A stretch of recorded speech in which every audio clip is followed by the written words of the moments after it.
It's Teacher Paige. It's time for Oh My Stars!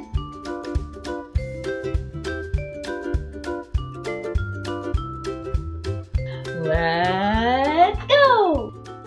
Using stars as a reward is great, but we're always looking for ways to reach beyond and connect with the student and get them into the lesson, because after all, the point is for them to learn English to meet the objective of the lesson so that they will be successful and can move on to the next unit, right?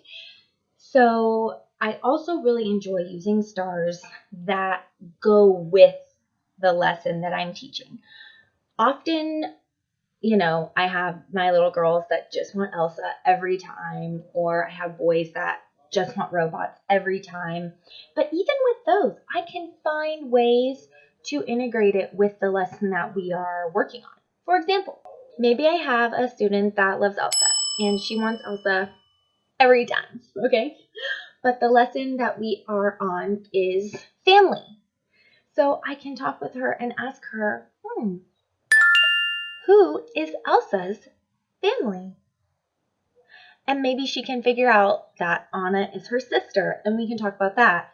Or maybe, if they remember like her mom and her dad, and we can talk about that as well. Or maybe it's a colors lesson. What color is Elsa's dress? Okay, so there's always ways that you can pull in the lesson that you're on. Well, I shouldn't say always. Most of the time. Like if I was doing the mammals and birds unit, I guess Elsa is a mammal. I don't know. So sometimes it doesn't work out, but a lot of times it does.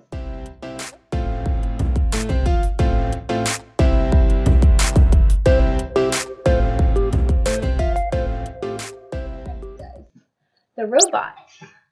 Maybe it's a, body parts unit. We can talk about, what are these? The robot's hands. What is this?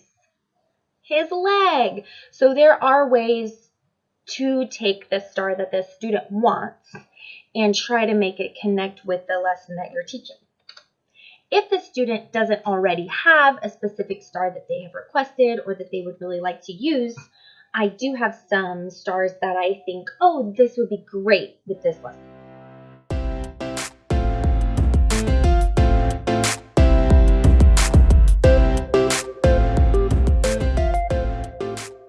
Obviously, the food stars are perfect for using in the food lesson, and I like to talk with the student about what they like ahead of time so I can try to pull a few out that might be their favorite foods, or I might hold up 2 when they get a star.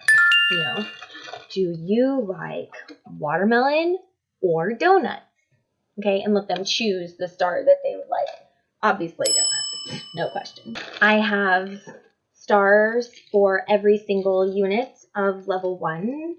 And so like when they go to France, I have a short purple hat, you have a tall yellow hat. We eat pancakes, 1, 2, 3, pancakes and strawberries.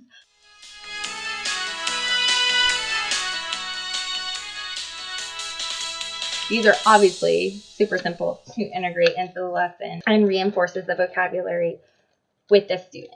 Maybe we are in the unit learning about aquatic life. I can use like Nemo or Dory or other fish. I have whales and dolphins, and I can use those stars and ask them, where do fish live? Okay. Maybe they love Pokemon, and I'm trying to get them to understand colors.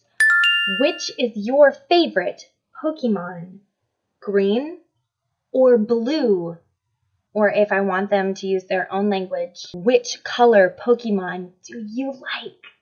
It's also a good way, if it's a new student and it's the beginning of the lesson, I can gauge, do they know their colors, green and blue?